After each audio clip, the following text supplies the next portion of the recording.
Okay, man, are you ready to go? I'm ready to go. Now, come on, now crank this motherfucker up.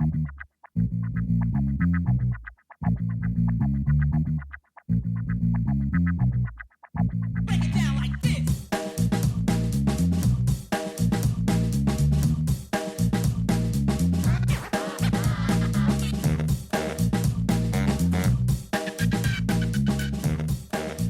Hello, Internet. Gino, that Pinguino Greco here again with another episode of Deep Listens, and today it is time for some more 1, 2, 3 fantasy. We're discussing Final Fantasy III, and joining me as always to discuss all things Final Fantasy, Chris ZombiePie Redacted. Hello. Gino, Jeff, I gotta warn you today. I'm going to the extreme lengths for this review, this final assessment of Final Fantasy III, because I plan, get ready for this, I plan to rotate this baseball cap that I'm wearing a full 180 degrees today, right now, live during this podcast, so the bill will face the back of my head instead of the front. Are you ready for this? Damn! Are you ready for this? Is this going to be audible somehow? Okay. I did it.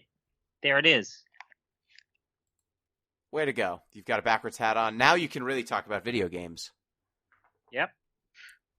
The other person who has been joining us for Final Fantasy video game rankings after the first few, Jeff Rud. Hello, Jeff.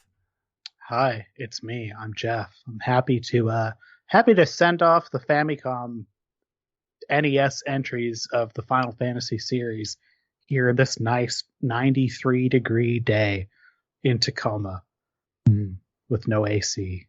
Just right. Exactly how you want it. Exactly right. Remember, kids, supporting your local government's efforts to frack the ground that you live upon is how we're going to solve everything. Thank you for that. So we're going to be discussing Final Fantasy III, but first I need to leave the space. So first I'll do the plugs. Then I have a feeling that someone's going to interrupt this show for nonsense. So, reminder, you can get in touch with the show at DeepListensPod on Twitter, deeplistens.libsyn.com. We have our comment sections, and deeplistenspodcast@gmail.com. You can support the show on patreon.com/deeplistens. And a reminder, you could still, please, make a donation to the National Network of Abortion Funds if you can do so. If people were to join the Patreon, we are now, I think, perilously close to having to play. Let me see how many more patrons we actually need to have to play Sonic 06. Remember, off the deep end for us, when the main podcast plays Sonic 06, we'll be playing Ultima 9, the game that killed Ultima. And Origin, I guess. Wait, did Origin die before Ultima 9? Oh, I forget. Oh, no. Oh, no. I'm going to... Oh, no. After Ultima 9, we would play Mass Effect Andromeda. And then after Mass Effect Andromeda, we'll be playing Dragon Silver Song. Or Silver Song? Lunar Dragon Lunar Song. Dragon Song. And I'll also as note that always, we're on... please keep us updated about the state of Anthem. Yeah, it's day 1028 of Decided of Anthem Watch. As soon as we hear the word, we're going to send that one off together. We're going to pretend to be iron. We're going to fly under that waterfall. We're going to have the awkward close-ups of people in the town. We're going to go to the hub world, and it's just going to be Jeff, me, and Braden hanging out in that bar. Okay.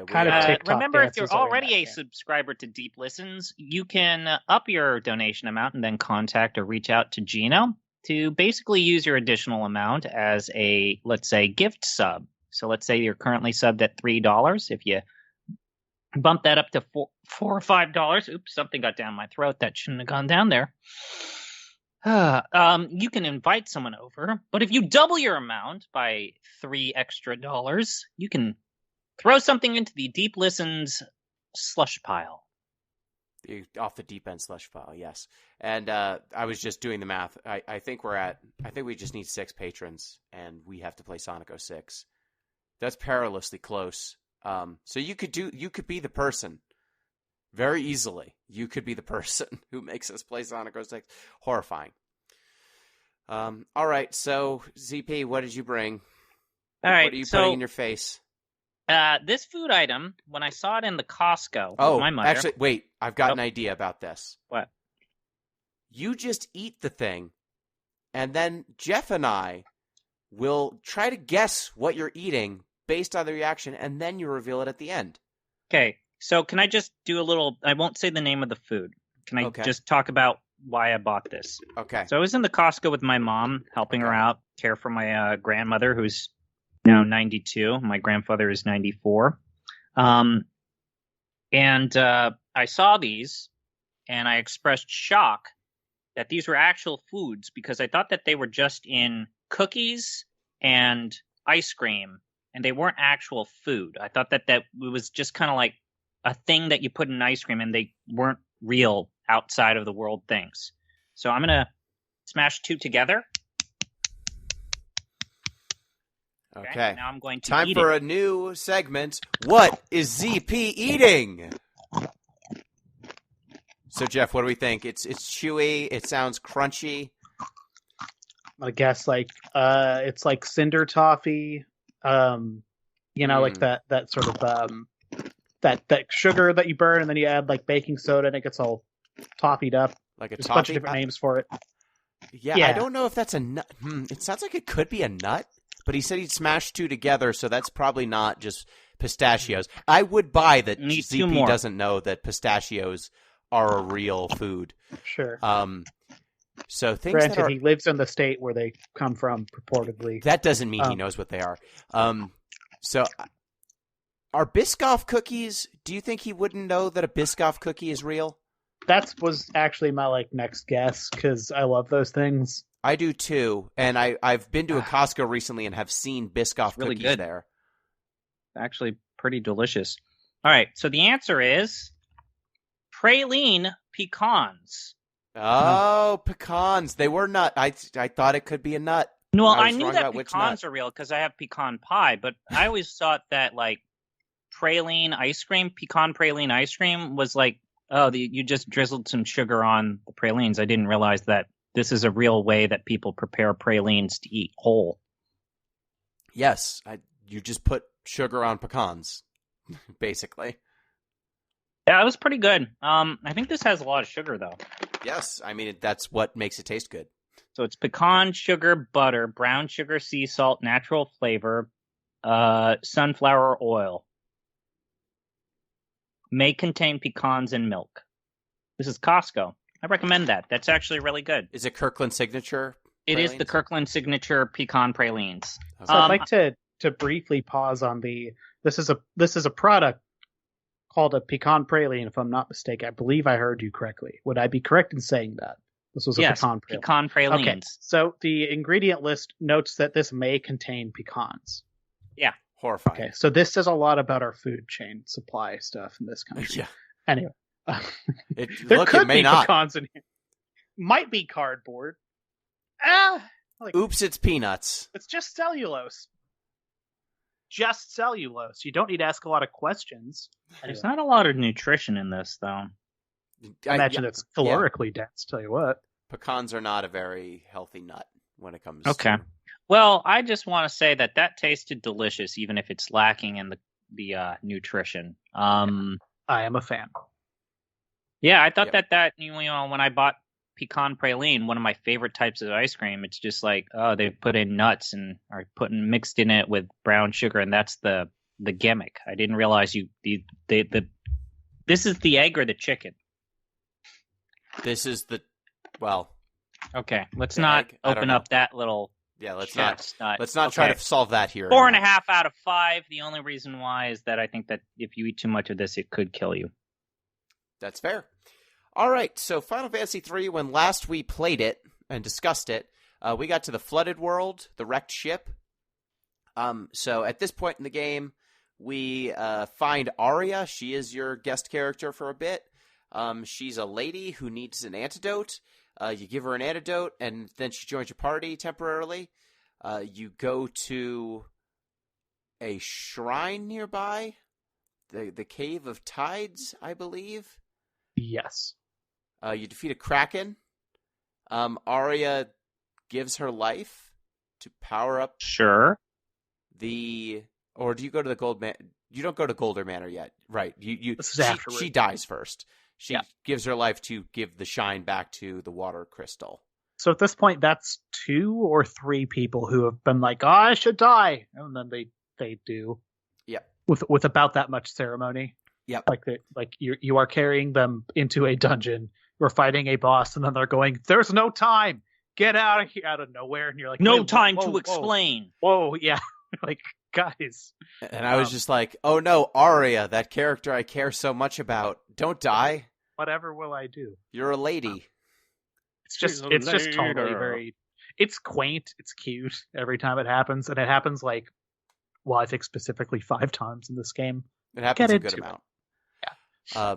So after that, you go to Amr, so once the crystal gets its shine back, you all of the remaining continents in the flooded continent get revealed again. Yeah, so, and it's like slightly bigger than the other map you were in, maybe, but it's functionally it's just the world contains like 2 separate maps now. There's like a node on this giant map that if you fly over would take you to your little starting ring world floating island in the sky place, but once you're out of there, it's this kind of new map, and it's very big, and there's a bunch of, it's not very big, it's big enough, but there's a lot here. Yes, the map is big, but I also feel like this is the point when I think we kind of talked about it the last episode. This ultimately feels like when the game gets a little too comfortable in its own skin, because this is the template for virtually the rest of the game. It doesn't really deviate too much from this whole, like, here's your guest character, here's the town where you can buy supplies and rest, go. Go find the one dungeon that you can get into. Get to and the end without of it. any, like, real, genuine good world building other than seeing the world transform and, you know, some stuff about who this big, horrible, bad guy is. It's just, you know, it's fine. It's fine. It's like a breezy adventure. However, it starts to become a little too formulaic. I agree. And one thing I will say, the explanation that all of the towns were flooded and everyone who was in the towns when they flooded got turned to stone so that when they unflooded, they weren't all dead. I love that. I love that they wanted to explain how they did a flooded world and then unflooded it, but they're still NPCs. It's very funny. Yeah, I was definitely, I don't know if Jeff played the game of like, man, you know, this came out after Dragon Quest IV, huh? Wow, this came back out way after Dragon Quest III and the whole merchant dealer caravan system, huh? And everything just feels so, let's say, anemic in this game, and slightly, I don't know, I don't want to say childish, but like quaint. This game is very quaint. Yes, I think quaint is a good way to describe FF3 from a modern context. Yeah. So your airship, the Enterprise, gets chained down by Golder, what would you describe him as? A misanthrope. A bad man? Yes. He's a bad guy who's way into money. Everything he has, he's Gold Member from Austin Powers' Gold Member. He's a combination of Goldar from the Power Rangers and Gold Member. I do appreciate him having that corner to his house where it has like 11 gold swords. And the only purpose of those gold swords is to sell them and make some money. Yeah, they're actually shitty the gold worst item. swords. They're a terrible sword, but you can sell them for a good amount. So you beat Gold Member, and then you can fly around a little bit. You're eventually going to find a town called Saronia. It's a pretty big town, is what I would say. Like, you've got access to a few different locations. We should also point out that this is the part of the game where there are a lot of optional cities. There are a lot of skippable, non-required towns. Yes. You could go to Duster and Replito and find these towns where, you know, they are the places of culture for specific jobs. Like, there is a town where you find the evokers and bards and Mhm. the geomancers, and it's kind of Geomancer cool. Town. It's kind of cool realizing that there are people who actually, these are jobs. This is what, Yes. like, this is an actual thing that organically exists in the world. It's interesting. And obviously this game should get some credit for being the earliest example or the example within Final Fantasy of trying out this idea of side quests. Because Final Fantasy 2 and 1 don't have side quests. They have different parts of the world that you can check out, but there's like actual attempts at doing the whole wizardry and Ultima style of side quests here. And yes, they are rudimentary, very simplistic, but they're here. I like that part of this game, is that whatever you want in this story or this world building, because this is a game that relies very heavily on the world building side of things in terms of getting you invested in this, hero of 1,000 faces, Joseph Campbell story arc, but it works for me. I thought it was cute. Yeah, this is one of the first games where you can save Cid's wife with an elixir or not. You can go find some optional dungeons or not. There's like some little errands you can run or not. And that's kind of cool. It's kind of a shame that a lot of the side stuff is, at least from where I'm sitting, basically tied to the like summoning job, which is pretty bad. Yeah. Well, okay. The first one, the evoker, is absolute dog shit. And we should explain how the evoker works. So basically you have this command that is summon, and it's a roulette reel. You don't have the ability to limit what gets summoned. It's basically chance. With the evolved form of the evoker, the actual summoner, you can just pull down a list. But for the longest time, this entire flavor of magic is to chance. And let me tell you, accidentally summoning a chocobo or getting the chocobo instead of like Ifrit or Shiva or Ramu sucks. Yeah, and I will also say the summoner, the spells are just not as good as the white magic and black magic, generally speaking. So you don't necessarily want to use it that much, at least until you get Sage at the end of the game, because they can use summons too. So like at least then you can use those summons you acquire. But yeah, I basically ignored those summon spells until I got Sage at the end of the game. So when you go to Saronia, you meet Alus, who is a young princeling. You get shot down from the sky, which is actually a cool scene. That's true. They do shoot you down. Yeah, it's like a fortified castle with 4 little villages in it, basically, that takes up like a fourth of the continent on the western side of the world. Again, cute scale. Yeah, northwest, Beijing opera, etc. North south. It's broken out into 4 parts, which makes trying to figure out which part of this town you need to go to a little bit of a pain. But actually having this massive city in comparison to all the podunk towns that you visited up to this point, pretty impressive. So this is the part of the game where, if you've ever heard a thing about Final Fantasy III, you've probably heard a couple things. You've probably heard the end game is hard. You've probably heard there's a boss where you need to turn everyone into dragoons, and you've probably heard like the end music is nice. I don't know. This is that boss. This is that dog that you are getting up to here. Yeah. You've just gotten the dragoon class, and Saronia spoilers. is the town of dragoons. Yes. I had 2 dragoons, and then I had 2 mages, and I did just fine.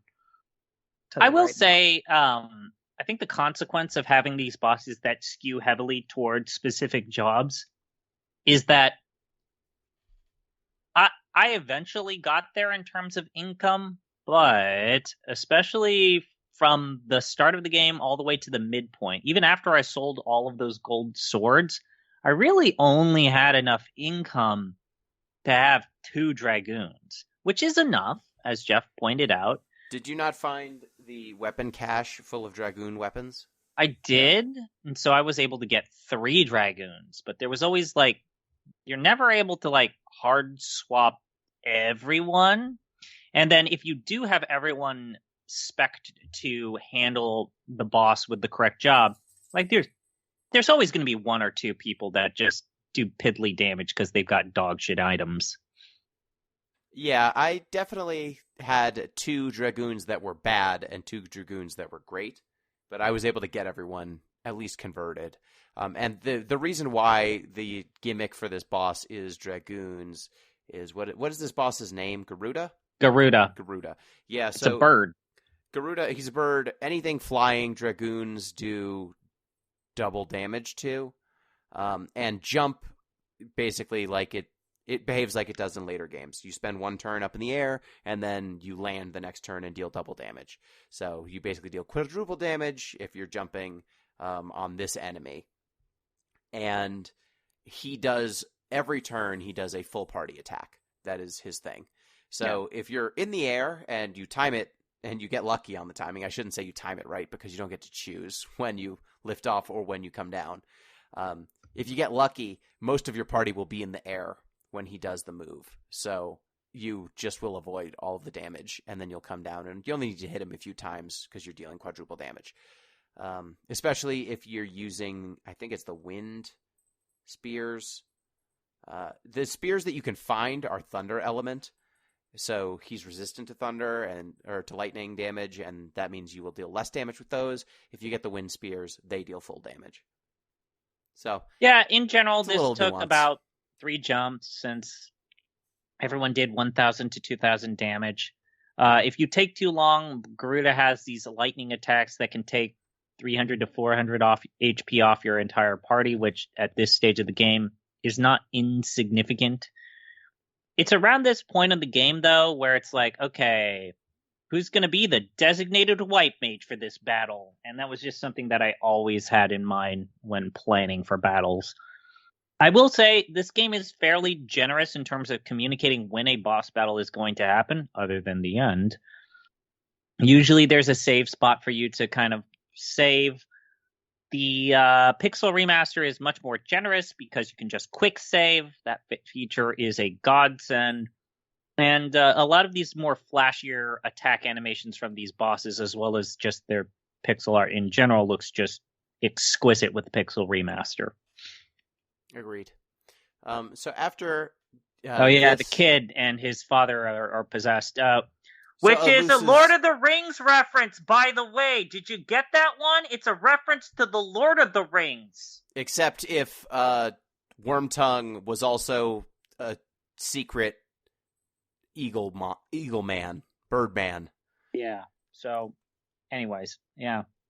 But in this version, King Theoden dies, and then his son has to pick up the throne.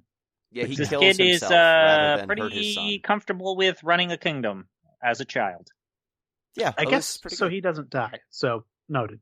Yeah, this matters literally at one scene at the end of the game. Yes, Alus is he hangs out. He gets a really good FFTCG card. So good for him. Doga's Manor is next. So after you save Alus and his city. He gives you the Nautilus airship, which is an airship that goes faster than your old airship. And you can use it to fly against some strong winds that were preventing you from going to the southern continent. In there, you'll find Doga's Manor. Doga is a mage. He's one of a trinity of mages. Doga, Une, and Zand. Doga is... What is his thing? He's the master of magic. Une's the master of dreams. And Zand is a dick. Yeah. They are a triumvirate that all learned from some other fella, if I'm not mistaken. There was one master, and he gave each of them a gift. He gave, like, Doga magic, Une the dominion over dreams, and Zand mortality. Mortality, which is a real dick move. Oh, it's Great Magus Noah was the one that was their master. Yeah, no. So Zand takes issue with this. This is where we find out that Zandy is the bad guy who stole the shine from the crystals. You can do some optional dungeons after Doga's Manor, and I think there's a dungeon in Doga's Manor too, right? The it's Temple a of mini, Time. It's a mini dungeon. Oh no, are you talking about the cave circle, the cave of the circle, or the Temple of Time? I thought in the back of Doga's Manor itself, you have to shrink yourself, and there's another mini dungeon, and then you go to the Temple of Time. Yeah. It's the cave of the circle. Right. Then you get Noah's loot. You use that loot to go to Une's shrine. That wakes her up. Now Une and Doga are helping you out. Then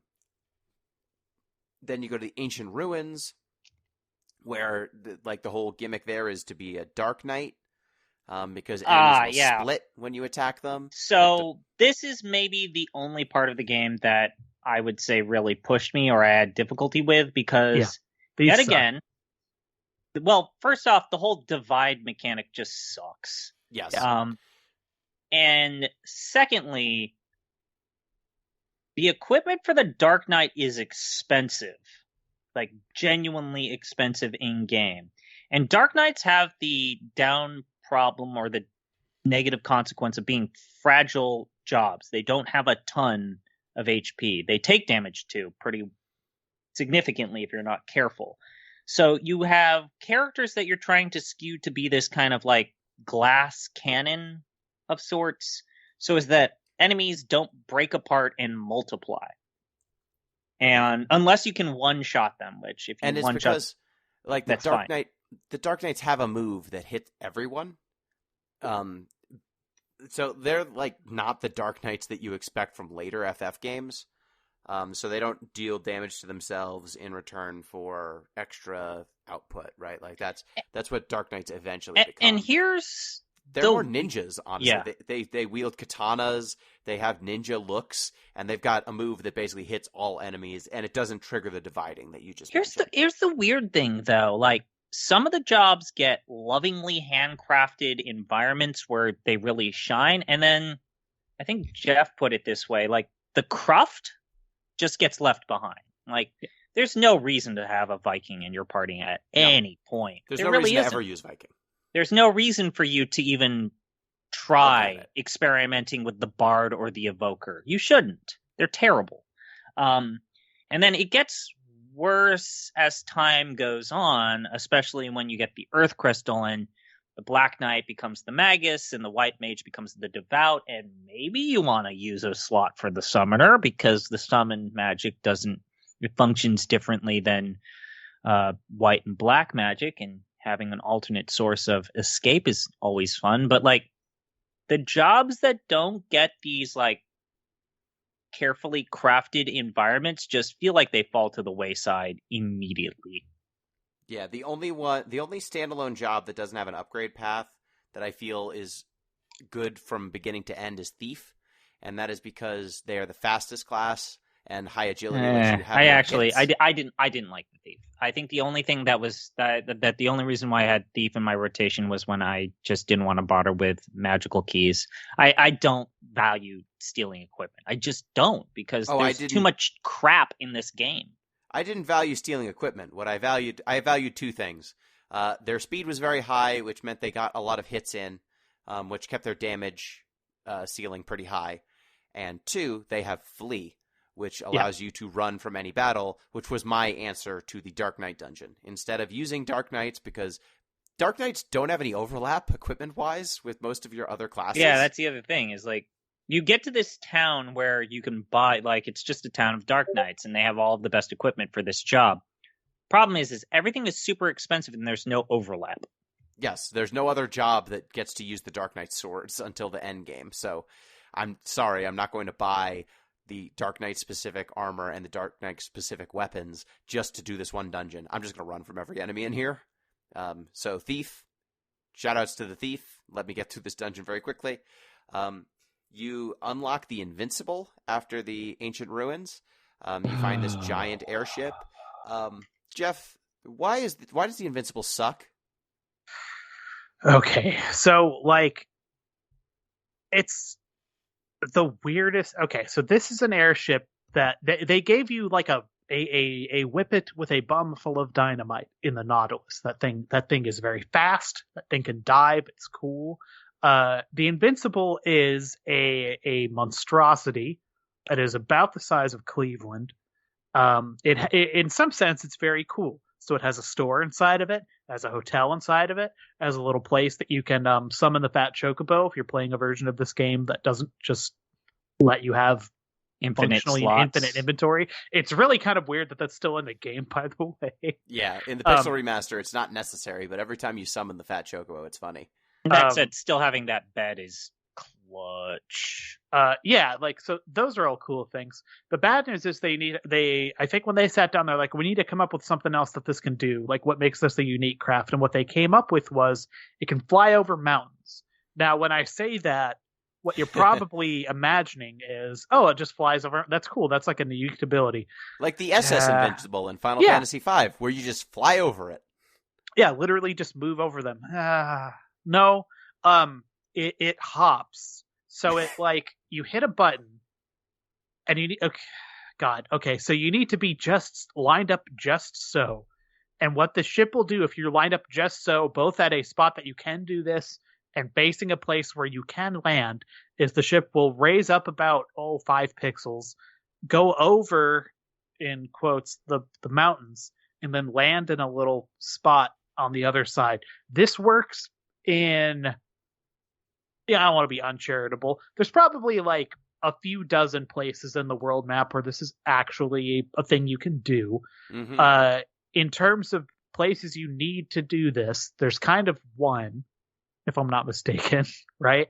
There's a bunch of optional ones, but you don't. A lot of optional stuff. This thing is so not fun to use. It is the death of fun. It is kind of miserable. And it's very slowly. It's also slow, and it can't go underwater, which is one of the nice things of the previous airship that you get, is you can go into the underwater areas. Yeah, so it's worth saying there are 3 maps in this game. There's underwater. Oh yeah. There's the underwater on the flooded continent. There is the floating continent, and there is just the regular flooded continent. And I guess there's 4 because there's also the flooded map, which I assume they don't edit the map. It's just a 4th map. So it's kind of impressive from a memory perspective what they're pulling off here. You cannot use the submarine in the floating continent. I did try.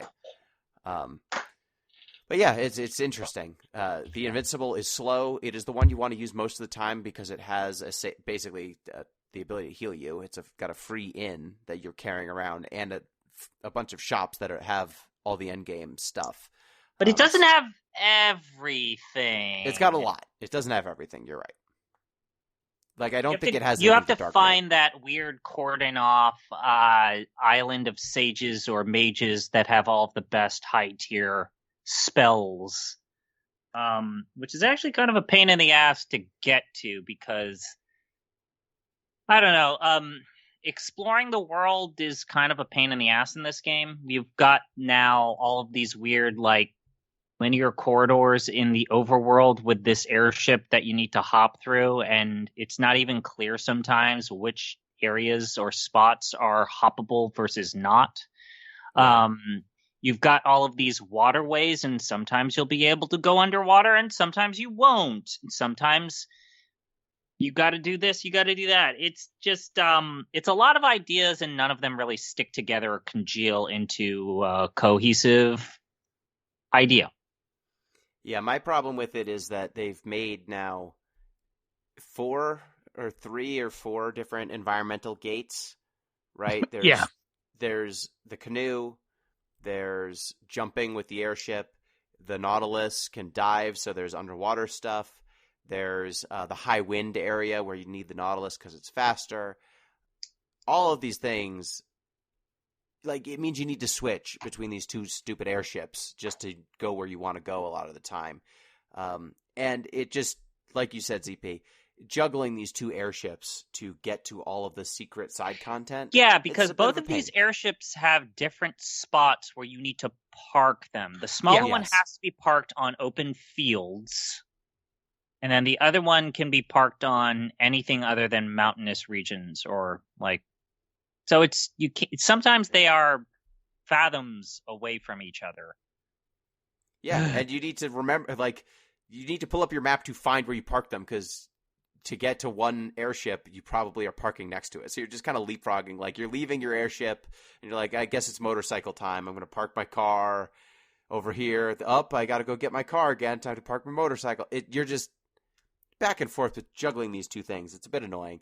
Did y'all do the optional content at this point? Once you got I the did Invincible? everything in the game. Okay, Yeah, pretty so much. you fought Odin and Bahamut and Leviathan? Yeah, there I got was a all of the point summons. somewhere in here. The power curve of this game pretty well broke in my favor perpetually, up to the end game, which we'll get to.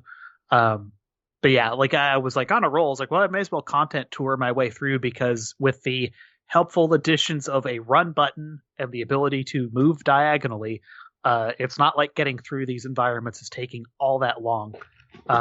Anything, the remaster just kind of makes the Invincible even worse, because it just feels so fucking slow to move. Right, we should point out that they improved the Invincible and its layout and what it can do in the Nintendo DS version. So you just kind of, if I recall correctly, the Invincible is just easier to use in the DS version. It also includes a Moogle who can open up Mognet. Oh, thank goodness. I was worried. Yeah, I was worried there. I was really scared. I was scared. And also remember, like, the Invincible is more consistent about its fire support during battle, which is kind of cool when you're using the airship and it's a random encounter. But also, I feel like that is a Final Fantasy cardinal rule. If you're using the airship, no random encounters. Yeah, it only happens a few times, but the few places where it happens, it feels weird. I don't like it.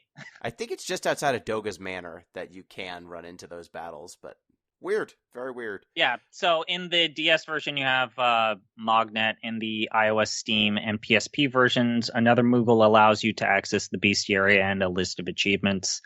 It's all superficial stuff. The airship just sucks. But yeah, the optional content, it's kind of a shame, because I think that some of the stuff they do is cool, and a lot of those optional bosses are definitely interesting. The only one that really gave me kind of a run for my money was the fight against the ninja. I think it was called Shinobi, because he's just got a bunch of weird, like, insta-death bullshit. Yeah, he's a little annoying. I took him out, but he was definitely more challenging than even Bahamut and Odin to a certain extent. But yeah, I mean, there's that cave in, what is it, Balgbard Cavern, where it's just a bunch of, like, spaghetti noodle pathways. It's a lot of... I think that's the Cave of Darkness. Yeah. That you're talking about. It's a lot of you have to do Dark Knights again. weird dungeon design that was appropriate of the era. And again, I go back and forth whether or not the game's showing you all of the pathing on the mini-map the minute you enter a secret passage is a good thing or a bad thing. Yeah, like, I understand why you do that in the remaster or remake, whatever you want to call it, of look, Final Fantasy 1 is a game that you should just play with those maps open. Like, if you are really committed to having like a classic experience with these games, then like fine, but they sold those maps in guides that were readily available, and like Gino, that Pinguino Griego, if I'm not mistaken, is a big Final Fantasy 9 head. I think we could safely say he had the 9 guide open the whole time he played that game, because he's referenced it, because it would say, hey, if you want to learn more about this, go to the website, play online, Yes. like over and over again. So like, it's just saving you having a tab open. Like, I understand, but the net effect is it trivializes, because it's like, oh, that's a blind alley, that's a blind alley, that's a blind alley, that's a blind alley, but there's a chest. So like, so it just makes the dungeons effectively linear, even if they are kind of like spaghettied out in a way. So I don't know. I'm kind of torn on it too. I tried at a certain point. I was like, maybe I just won't look at them. And I was like, no, that's fucking. They're right there. Like, but again, most of them like, are just kind of linear too, is the bottom line. Like, they're just kind of straight lines. Part of me wants to think that it's a reaction to the criticism they got for the dungeon design in 2. Yeah, like they are fairly straightforward most of the time. Like, there's not a lot of There's no dungeon closets. Yeah, like that's the main thing. I think like they could make these as abominable as they wanted to a certain extent, as long as they're doing bat shit. Like they're pretty A to B.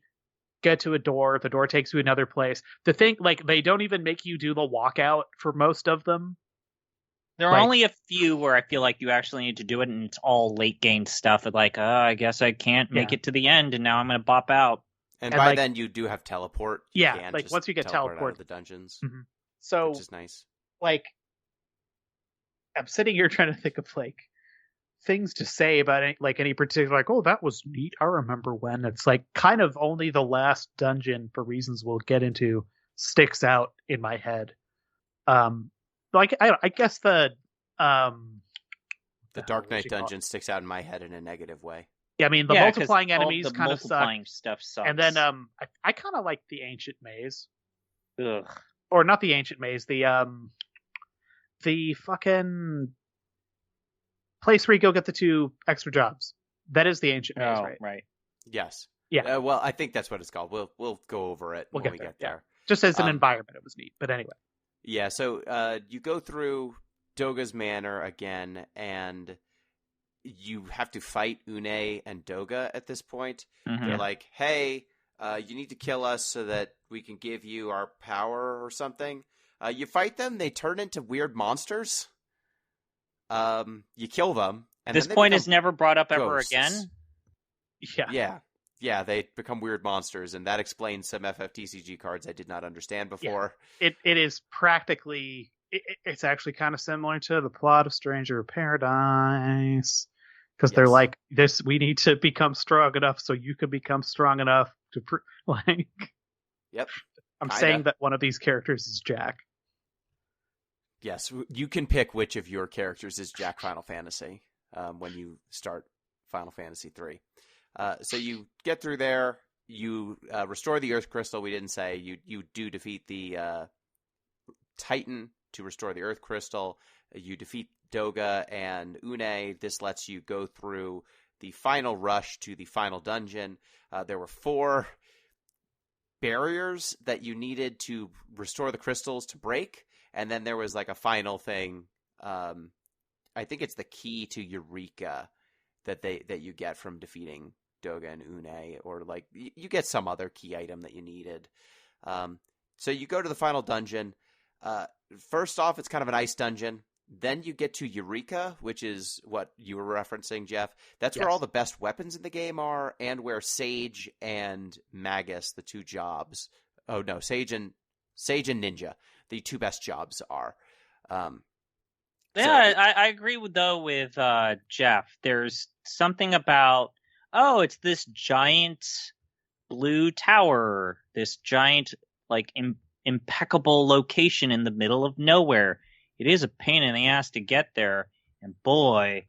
So there's there's that lava temple, that ancient maze that you got to go through to get into there. Mm-hmm. And so that means that the airship is parked outside of that. And so if you want to bop out, which you probably at some point will have to do, because if you're trying to get everything in Eureka, the Forbidden Land, you're going to lose all of your spell slots before you get to like level 3.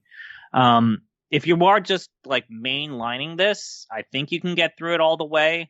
There are those really bad, horrible, pain in the ass ninja encounters, which I think one of them is a monster in a box.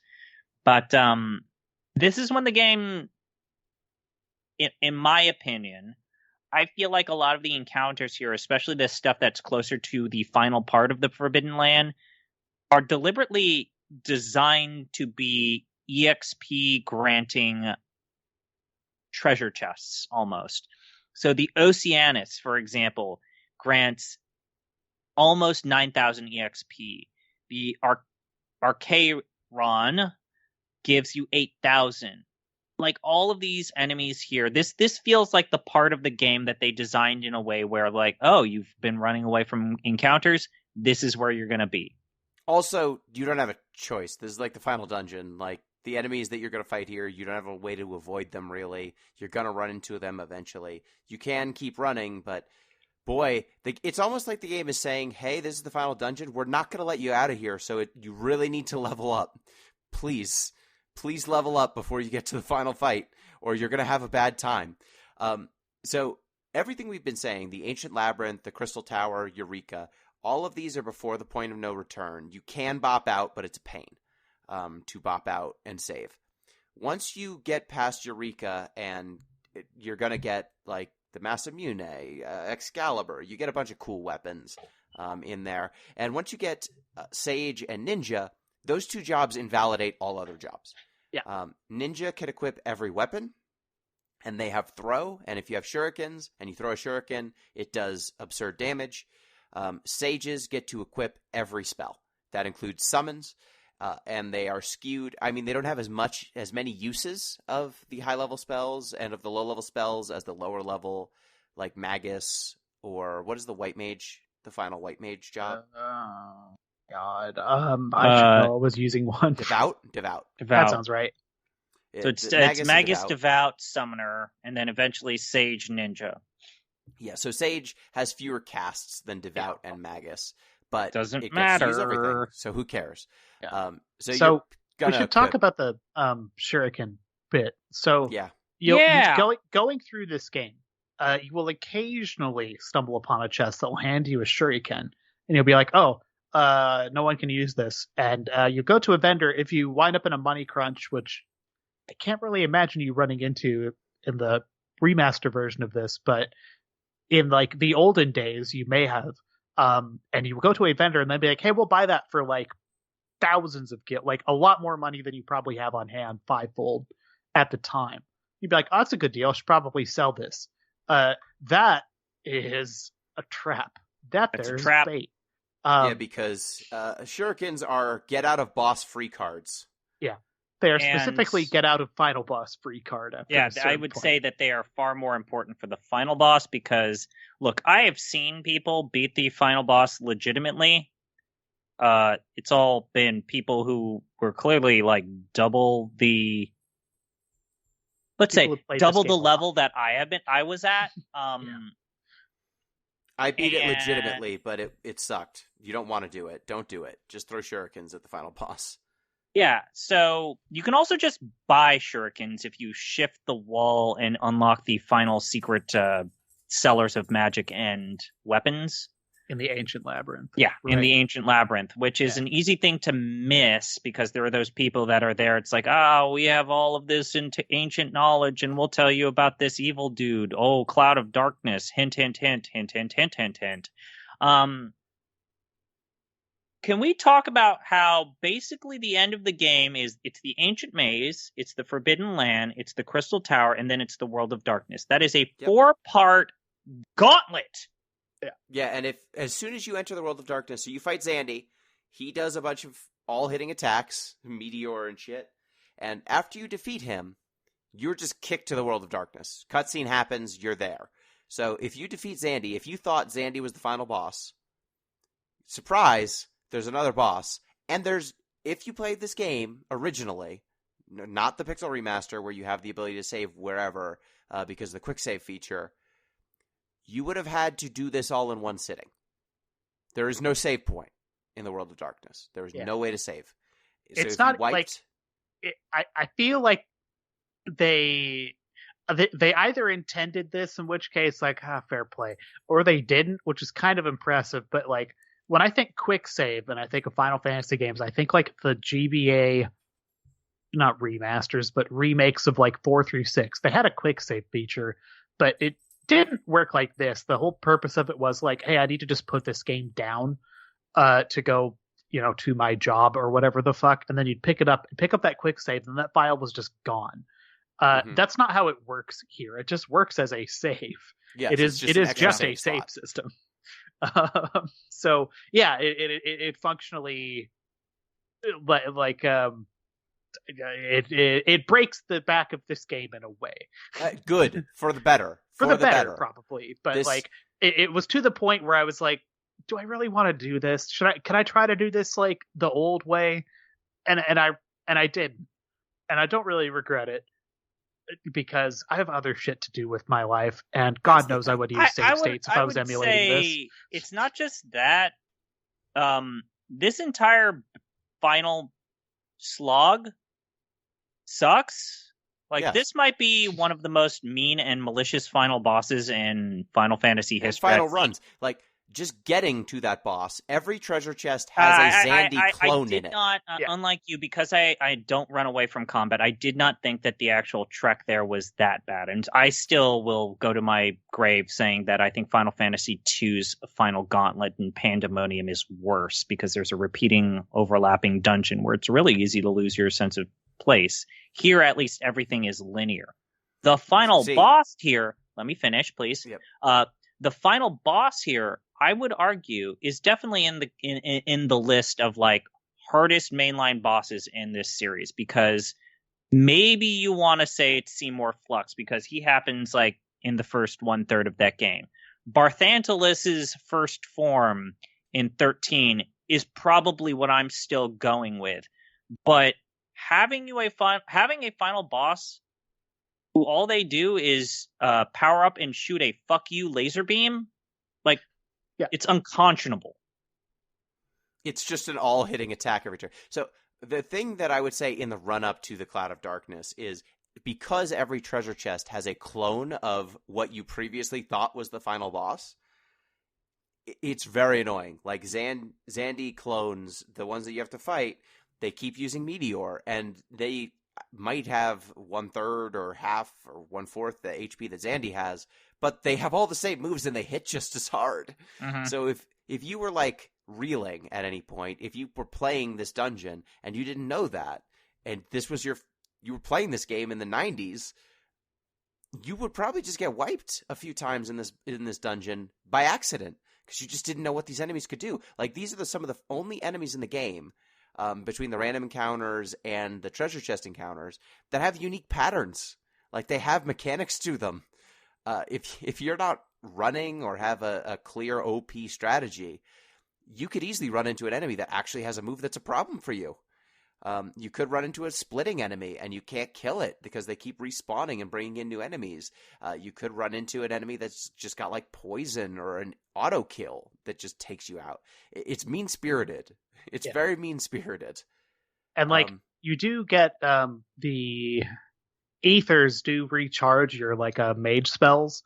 Like at a certain point you start dealing like the actual economy of this game as it is, right? Because you're like, the move is just throw fucking nuclear weapons every single turn, with your black mage equivalent, and like throw Kiraja as your white mage like every single turn after a certain point in here. And like, you can only do that so often before the dungeon starts like turning on you. So you start burning through ethers, elixirs rather. And they've given you quite a few of those at this point, but like you whatever number you have, like double it and then add 10%, right?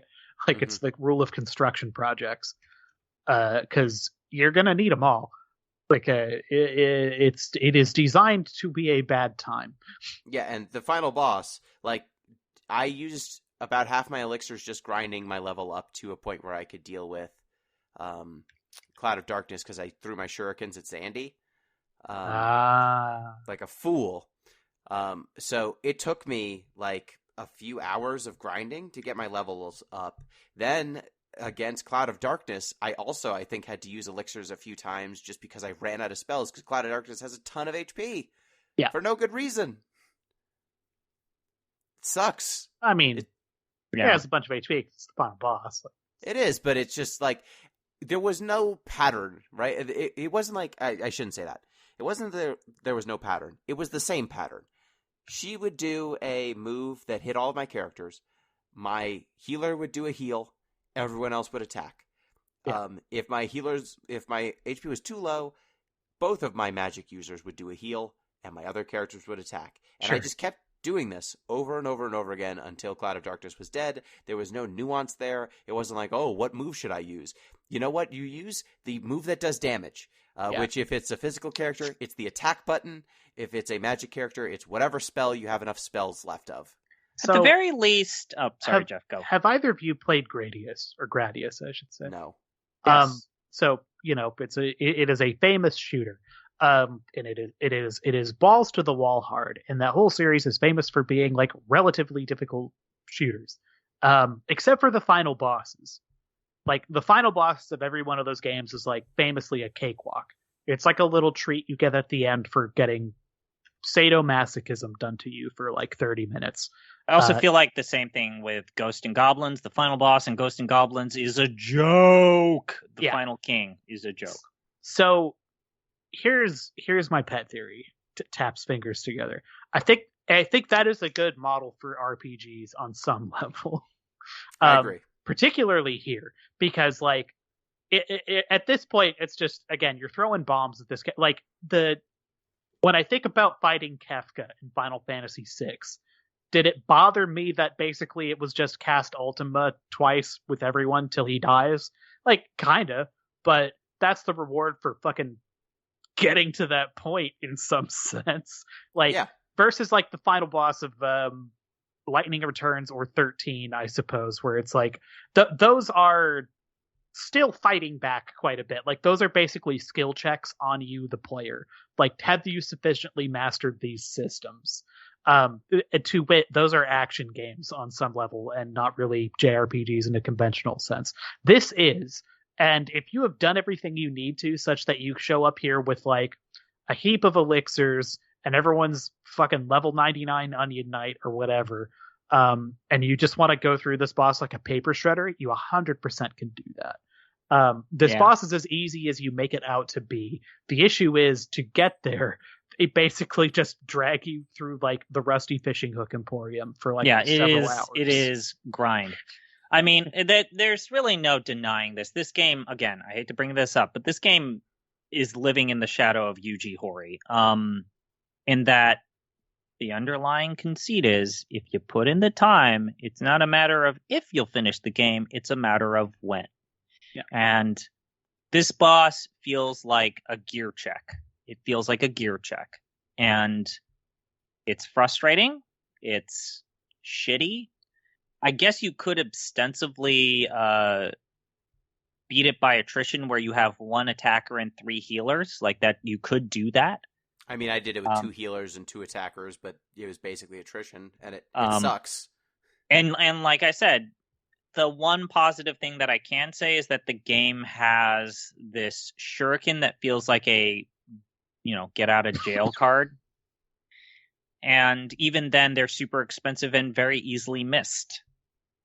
Yeah. They are just kind of randomly strewn throughout the world in little nooks and crannies that you wouldn't necessarily think there's like end game loot in. Someone hit a nuke in this bush. Yeah. Yeah. But it like sucks. The one spot you can buy them, they're also like 65,000 gold, like a preposterous price for you'd be like, why would I buy a single shuriken for that much? Worth it. Like, every dime you have, pour them into elixirs and shurikens. Like, every shuriken you get off, even if your ninja is a low-level ninja and not the best, every shuriken you get off is saving you at least 5 to 10 turns. Yeah, there's above replacement for every physical attack in the game. But that said, I do like this final level. Like, it's such a unique and interesting and cool look. And I realize that the cosmic final level is something that even Final Fantasy II did, and to a certain extent 1. But I like this. I even don't hate... I think they did the best possible boss gauntlet that we've seen in the 2D era. Because after you're done doing, like, Ahriman or the Two-Headed Dragon, there's a save spot right there that restores your HP and MP. Like, so they knew to do that. They knew to throw in those gimmies into the world. And there's even there cool is that boss story.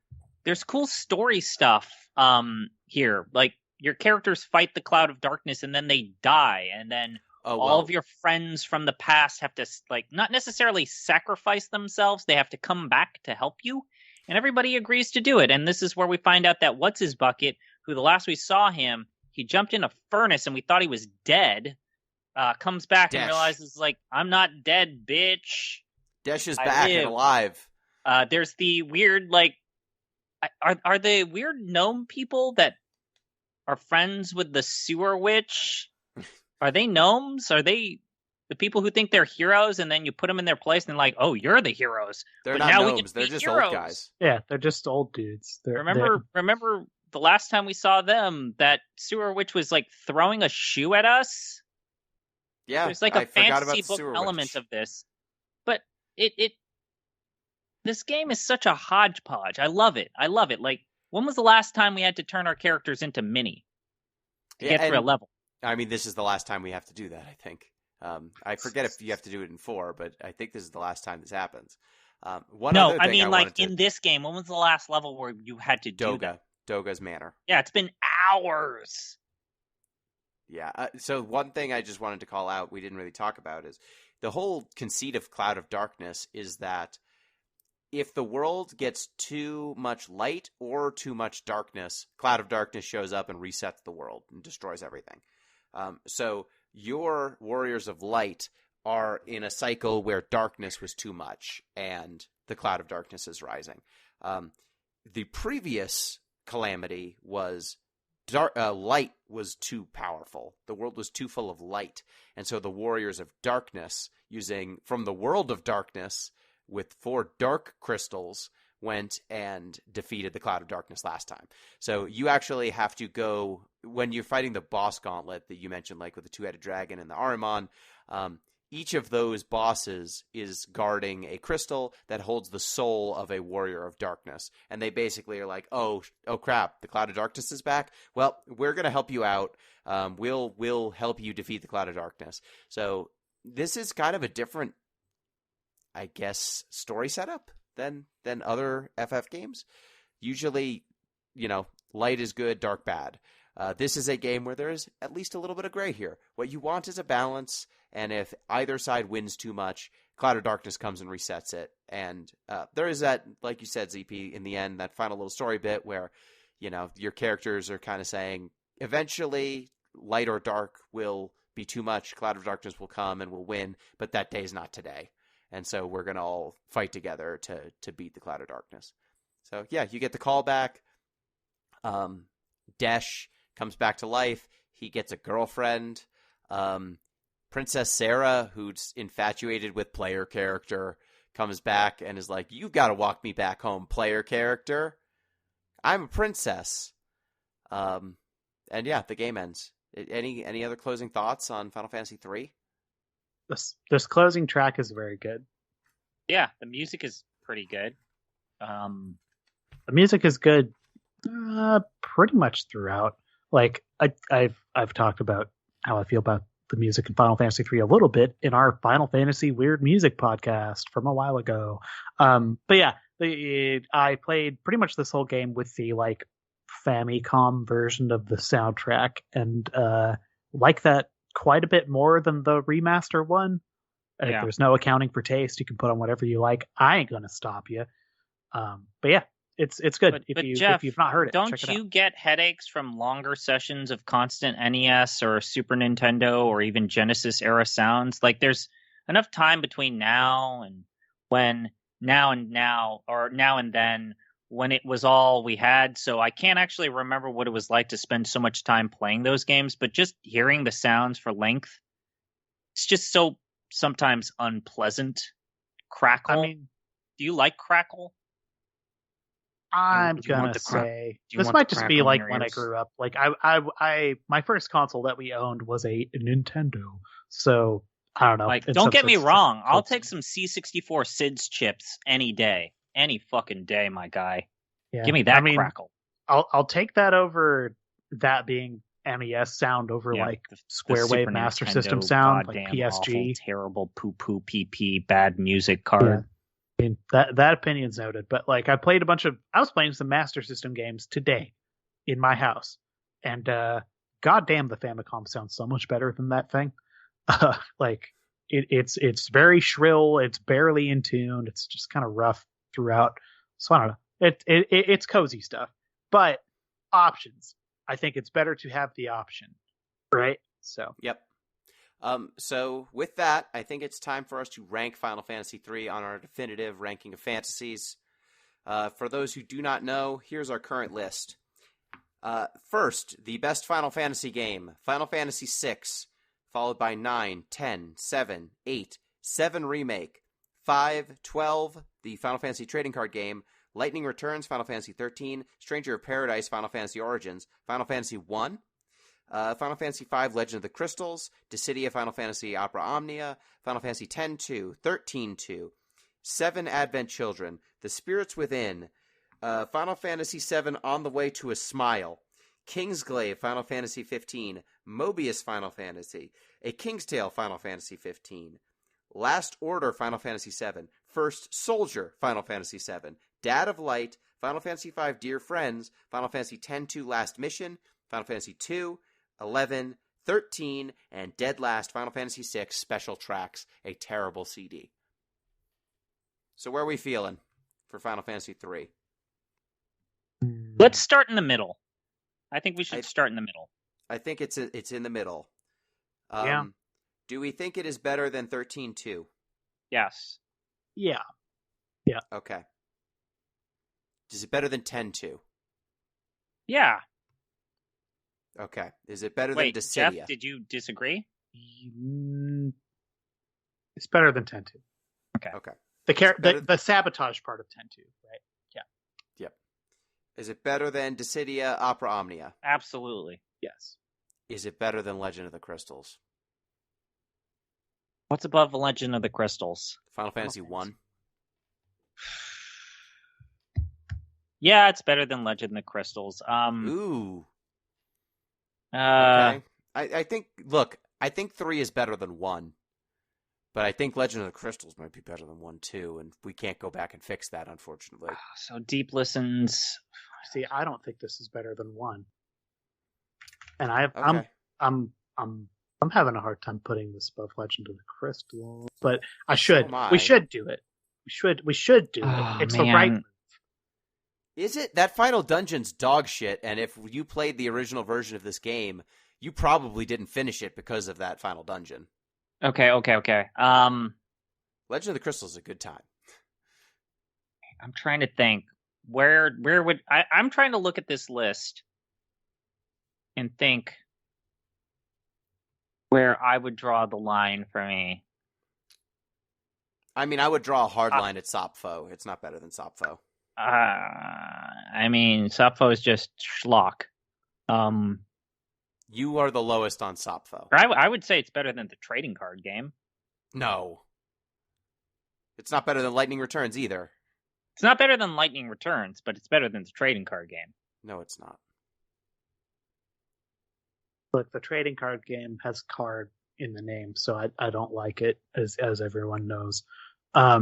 It's a good trading card game. Some people, the crocodile on the corner is really good this time of year. Like, yeah, like I like Final Fantasy 1 a lot. I don't know. I don't like putting things above Final Fantasy 1. So I guess by de facto it's worse than Stranger of Paradise, which should be below Final Fantasy 1. Things that could be corrected. Is this better than Legend of the Crystals, I guess, is where I'm at. That's the question. Is it between Dissidia and Legend of the Crystals, or between Final Fantasy 1 and Legend of the Crystals? Will you play this game again? No, I finished it. Okay. I haven't Will even you played... watch I've Legend of the only Crystals played Final again? Fantasy IX twice because you forced me. You didn't finish it. You started playing it a second time. We'll finish it someday. I'd replay Final Fantasy 1 easy. That game kicks ass.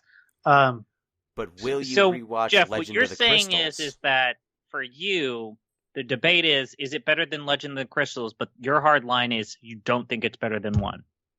Okay, I can jive with that. But now, you know what? Legend of the Crystals is fun and short. Doesn't waste its fucking time. Yeah, you might rewatch it. You might show I someone might Legend of the actually show it Crystals. to people. Yeah. It elevates Legend of the Crystals to say it's better than one of, like, the first good, like, yeah, okay. So we want to put it below Legend of the Crystals. Then it's fighting with Dissidia Opera Omnia. I think it's better than Opera Omnia. I think it's better than Dissidia Opera Omnia. Also, it sounds like they've completely messed up the balance in Opera Omnia. Yeah, Opera Omnia is bad now. Oh, hey, a gacha game got unbalanced and unenjoyable because they had to sell you new shit. Yeah, I uninstalled it like months ago because it was just not enjoyable. So Opera Omnia continues to get worse, and so if we could re-rank it, I would slide it down this list. But when we played it, it was a better game. So it's official, between Legend of the Crystals and Dissidia Opera Omnia, Final Fantasy III. So the new list is Final Fantasy 6, 9, 10, 7, 8, 7 Remake, 5, 12, the TCG, Lightning Returns, Stranger of Paradise, Final Fantasy Origins, FF1, FF5 Legend of the Crystals, Final Fantasy III, Dissidia Opera Omnia, Final Fantasy X-2, 13-2, 7 Advent Children, The Spirits Within, FF7 On the Way to a Smile, the book, Kingsglaive FF15, Mobius Final Fantasy, A King's Tale Final Fantasy 15, Last Order Final Fantasy 7, First Soldier Final Fantasy 7, Dad of Light, FF5 Dear Friends, 10-2 Last Mission, Final Fantasy 2, 11, 13, and Dead Last Final Fantasy 6 special tracks. Which means now it is time, once again, for me to pick a game. And we've gone through many of the mainline games, but not all of them. But not all of them, you see. I offer you two a choice. We can play Final Fantasy 15 and learn the story of the boys. Or we can play Chocobo Racing, a kart racer.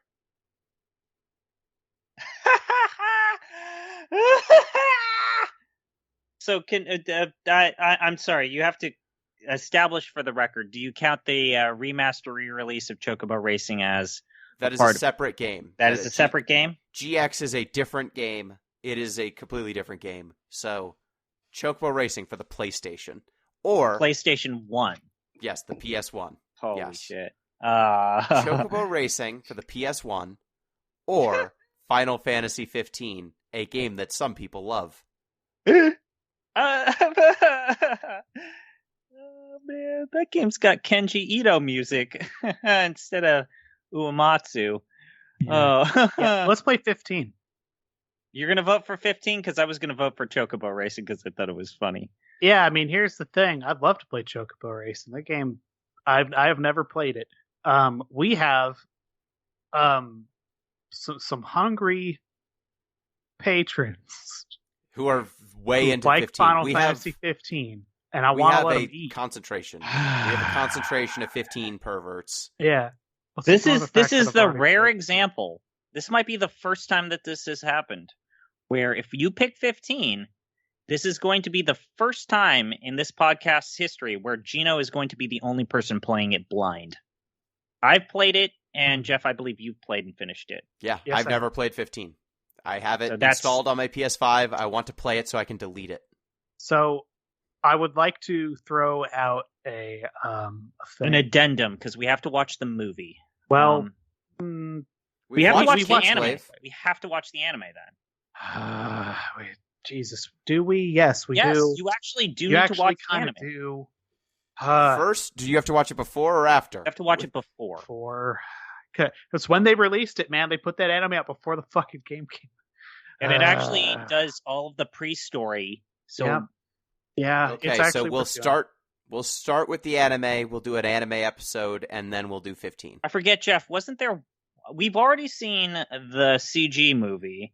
Mm-hmm. Yes. It's the anime and the CG movie is all you need to do to understand the story of 15. We also played A King's Tale. That's what they tell you, but yeah, that's strictly true. I would argue the anime is actually more important than the CG movie. Oh yeah, Jesus Christ. Here was what I was going to actually drop. Am I teacher Gino? Mm-hmm. Yes. Can I play Final Fantasy 15 Pocket Edition? Oh wow! Oh boy! Yes. Yes. If you've played the regular version, right? Yes, teacher. I can show you the achievements. I finished it. I have it. So, could you explain what the difference is for the Pocket Edition?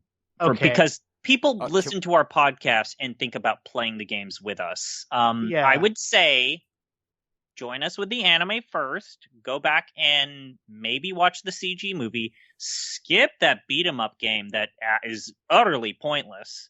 There is a pretty significant difference about the 15 Pocket Edition. It has notably different visual style, and it is notably different maps. It has a notably different combat system, but otherwise leaves the story intact, is my understanding. Yeah, it's a really bizarre thing. It's Thor High also Heels a just put bit of an video out about it. abridgment of the original, which is good or bad. There's a Thor High Heels video that just came out about it. Yeah, because remember when Windows 10 had a mobile version of its OS system? Yes. Um, Unfortunately, yes. and then Android had Chromium, and then like the tablet version of Android. It's complicated. So Okay, so next Yeah. up, we will be watching the Final Fantasy God, 15 that game is made anime. using- oh man, I has a forgot name. that. I forgot that the Pocket Edition did Yoko Shimomura music. I don't know who that is, so I'm She's- going to say... Maybe one of the most important music people. She does all the music in the Kingdom Hearts, Gino, and did okay. Final Fight and Street Fighter 2 and King of Dragons. I will note, just for the record, that this anime is, if you are looking for it, you need to look for Brotherhood: Final Fantasy 15. That'll take you to it. All right, excellent. So next up, we will cover Brotherhood: Final Oh, Fantasy 15. do one of you have a VR headset? Because one of you can play Monster of the Deep, No. Final Fantasy 15. No. Oh, can I play the freemium massively multiplayer online game, Final Fantasy 15, A New Empire? No. We're reading the book. We're Can I watching do the the anime. VR? Can I do the VR game where I can be a perv and look at that one lady's boobies for a long time? No, we're watching the anime, and then we're playing Final Fantasy 15. Because apparently I can't just pick the game. I have to do my homework first so that the game makes sense. Don't blame us, blame Square. They're the I ones do. that did it. Oh, didn't they have a canceled? Did they discontinue Justice Monsters 5, the mobile game based on a minigame from Final Fantasy 15? They I made, don't they know. made a King's Knight based mobile game that I will download BlueStacks and figure out how to play. Because King's Knight, it is insane that Final Fantasy 15 talks as much as it does about King's Knight for the Famicom. Anyway, yeah, it's you're welcome. People who are excited about this, you're welcome. You're welcome. Well, reminder, you can get in touch with the show at DeepListensPod on Twitter, deeplistens.libsyn.com. That's our comment sections, and deeplistenspodcast@gmail.com. You can support the show on patreon.com/deeplistens. Until next time, peace.